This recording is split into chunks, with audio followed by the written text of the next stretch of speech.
publicaciones falleras cambian sobre todo en 3 puntos, ¿no? El ofertar primero un producto singular que diferencie de las otras publicaciones y de los otros medios de comunicación y la publicidad que lleve impresa,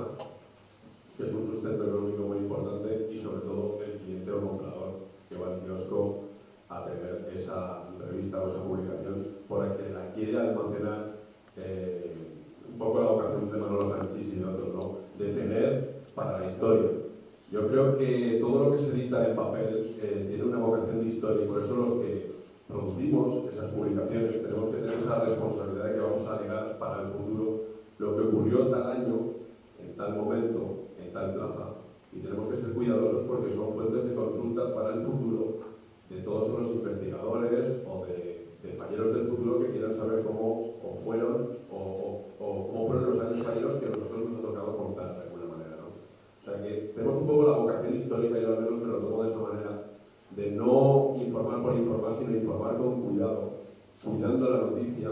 cuidando la información, cuidándolo porque es una fuente de consulta para el futuro, ¿no?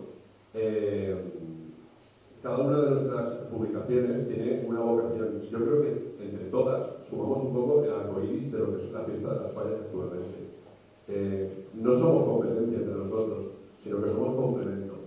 Y yo creo que justamente mientras seamos complemento vamos a pervivir durante mucho tiempo. Y yo me alegro muchísimo de que surjan más y más publicaciones falleras, aunque en esta época de crisis no es tan fácil, porque es un amigo más que se sube al carro de la información y de transmitir de cara al futuro responsablemente esa fiesta que nos ha tocado vivir y de la que supongo estamos todos muy enamorados, porque si no nos dedicaríamos a esto.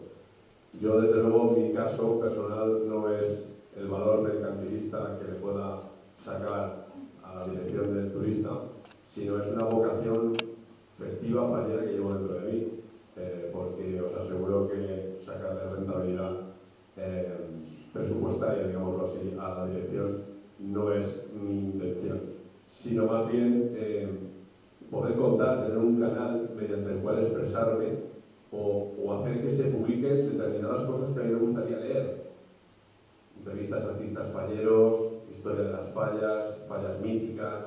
no sé, algo que me gustaría a mí poder encontrar pues a menudo, ¿no? Y que luego cuesta, la verdad es que necesitas publicaciones muy puntuales, libros de historia, fanzines antiguos, gibets. Yo creo que nuestra vocación es la vocación original de lo que